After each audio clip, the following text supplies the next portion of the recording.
নমস্কার, আমি প্রীতি। আপনারা দেখছেন আমার চ্যানেল বাঙালির ঘরকন্না।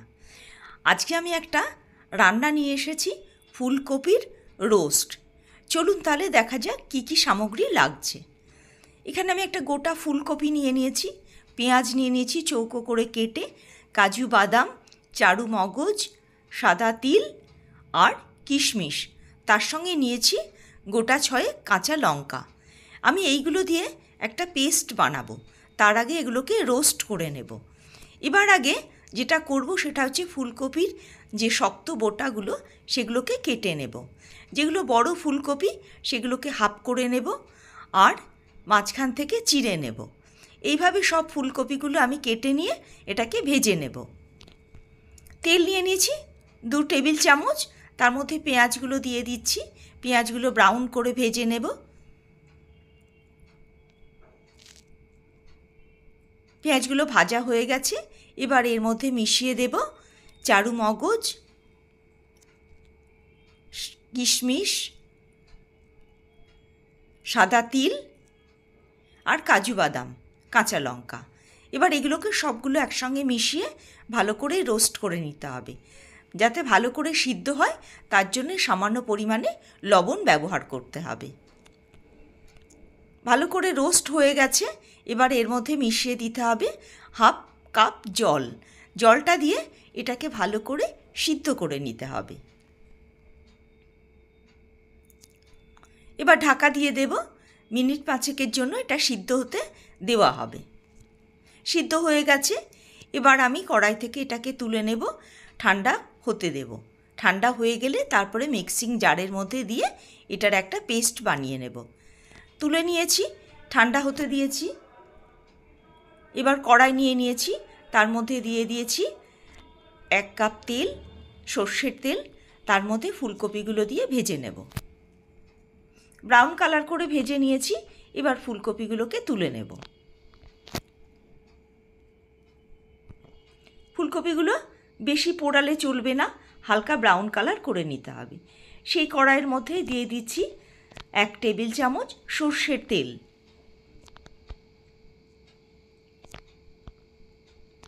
এবার এই সর্ষের তেলটা গরম করে নিতে হবে। তার মধ্যে ফোড়ন দিতে হবে ছোটো এলাচ, দারচিনি আর সামান্য জয়িত্রী। মশলাগুলোকে ভালো করে ভেজে নিতে হবে। মশলা থেকে যখন সুন্দর একটা স্মেল বেরোবে তখন বোঝা যাবে যে মশলাটা কষা হয়ে গেছে বা ভাজা হয়ে গেছে। এবার এর মধ্যে মিশিয়ে দেব 1 টেবিল চামচ আদার পেস্ট। আদার পেস্টটা তেলের সঙ্গে ভালো করে নাড়াচাড়া করে মিশিয়ে নিতে হবে, অর্থাৎ কষিয়ে নিতে হবে যাতে কাঁচা গন্ধটা চলে যায়।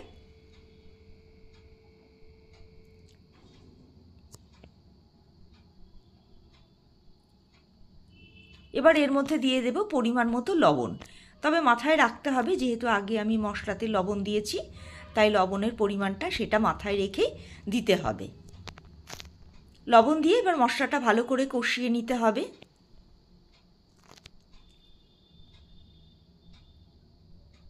এবার আদার পেস্টটা কষানো হয়ে গেলে এবার এর মধ্যে দিয়ে দেব জিরের গুঁড়ো, ধনের গুঁড়ো, কাশ্মীরি লঙ্কা। সবই আমি 4 চামচের হাফ চামচ করে এখানে দিয়ে দেব।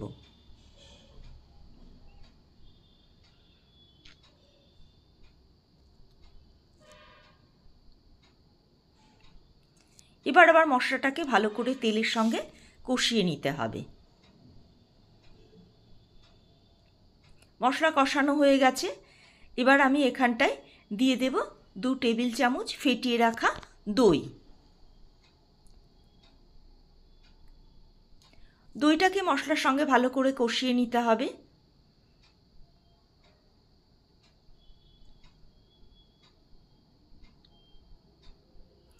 কষানো হয়ে গেলে তার মধ্যে দিয়ে দিতে হবে মিক্সিং জারে যে পেস্টটা বানিয়েছি সেটা দিয়ে ভালো করে আবার মশলাটাকে কষিয়ে নিতে হবে।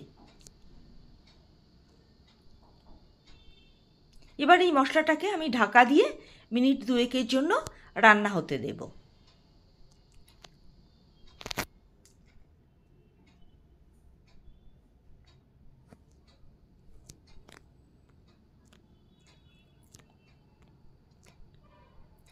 2 মিনিট পর ঢাকনাটা খুলে দেখে নিতে হবে মশলাটা কেমনভাবে তৈরি হয়েছে।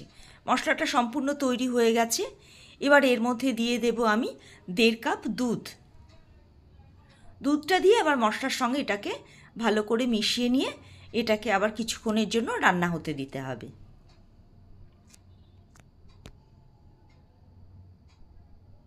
এবার ওটা হয়ে গেছে। এবার এর মধ্যে দিয়ে দিতে হবে ভেজে রাখা ব্রাউন কালারের ফুলকপিগুলো। ফুলকপিগুলো দিয়ে সেটা আবার মশলার সঙ্গে খুব ভালো করে মিশিয়ে নিতে হবে। মিশিয়ে নিয়ে তারপরে ঢাকা দিয়ে এটাকে আবার মিনিট 5 জন্য রান্না হতে দিতে হবে।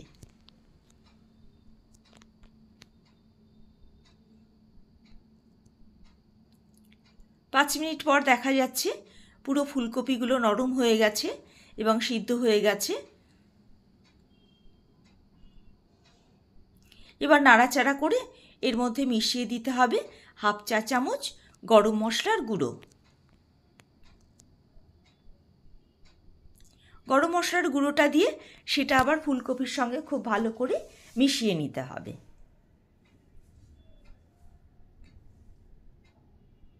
তাহলে রান্নাটা কমপ্লিট হয়ে যাবে।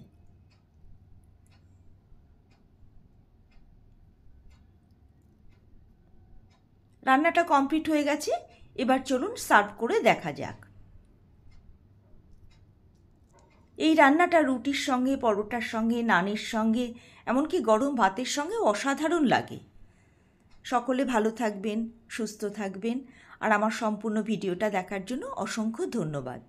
সকলকে অনুরোধ করব, আমার ভিডিও যদি ভালো লাগে তাহলে অবশ্য করেই লাইক, শেয়ার এবং একটা সাবস্ক্রাইব করবেন।